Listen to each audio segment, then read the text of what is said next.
నమస్కారం. గౌరవనీయులు తెలంగాణ రాష్ట్ర మాజీ ముఖ్యమంత్రి వర్యులు శ్రీ చంద్రశేఖరరావు గారి కుమార్తె, సోదర సమానులు కవిత గారు ఈరోజు ప్రెస్ మీట్లో మాట్లాడుతుంటే చూశాను.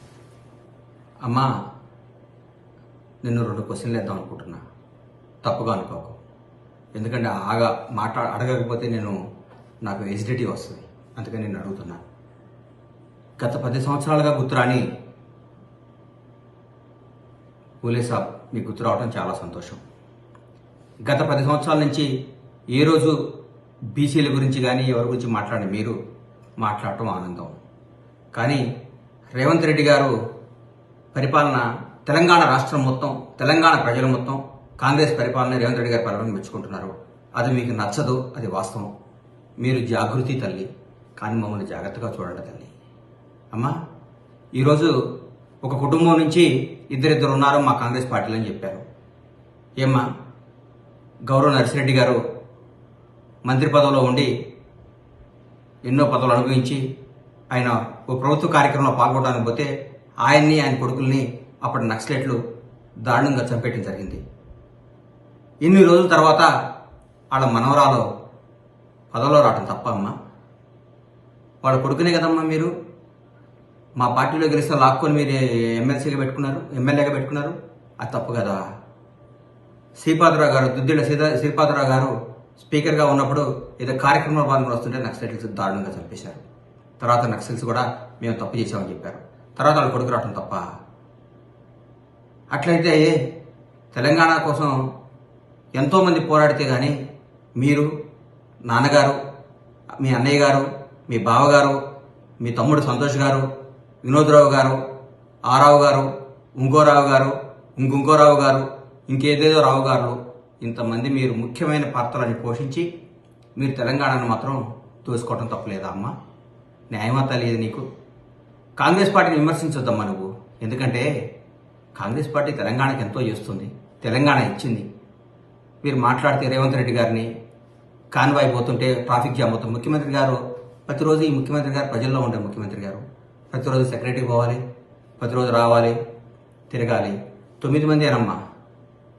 ఎప్పుడన్నా ఒకసారి అమావాస్యకో పున్నానికో బయటకు వస్తే ముఖ్యమంత్రి గారు ఆయన ప్రగతి భవన్లో బయలుదేరక ముందు జేఆర్సీ ఫంక్షన్ హాల్కో ఇక్కడికో వస్తుంటే అక్కడి నుంచి ఇక్కడ దాకా రోడ్డు ఆపేసేవారు.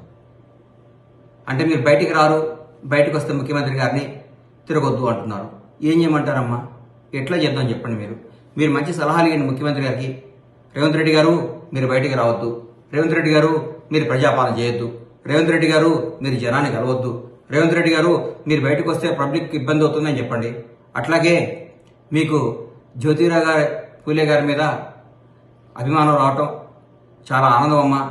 అట్లాగే మీరు మహానుభావుడు గద్దర్ గారిని మీరు ఇచ్చిన గౌరవానికి తెలంగాణ ప్రజలు మీరు ఇచ్చిన గౌరవం మర్చిపోరమ్మా.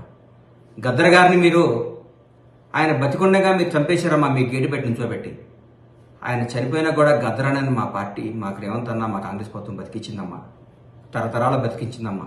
సినీ అవార్డుల పేరుతో, కాలేజీల మీద ఆయన పేరుతో, విగ్రహాల పేరుతో. అది తెలంగాణ ప్రజలందరూ కూడా ఈరోజు దాన్ని గర్వంగా చెప్పుకుంటున్నారు తల్లి. జానారెడ్డి గారు రాజకీయాలు తప్పుకొని ఆయన కొడుకు అవకాశం ఇచ్చారు తప్ప? మీరు ముఖ్యమంత్రిగా ఉన్నట్టుగానే మీరు అన్ని పదవులు అనుభవించి, శాసించి, ప్రతి ఒక్క మంత్రిని డమ్మీ చేసి, అప్పటి హోంమంత్రి మహమూద్ అలీ గారు చెప్తే కానిస్టేబుల్ ట్రాన్స్ఫర్ కూడా కానీ మీరు చేయించారు. మీరు రాష్ట్రాన్ని మీ కబంధాస్తాల్లో పెట్టుకొని రాష్ట్రాన్ని శాసించి, రాష్ట్రాన్ని దోచుకొని, రాష్ట్రాన్ని సర్వనాశనం చేసి 7 లక్షల కోట్ల అప్పులు చేసిన మీరు,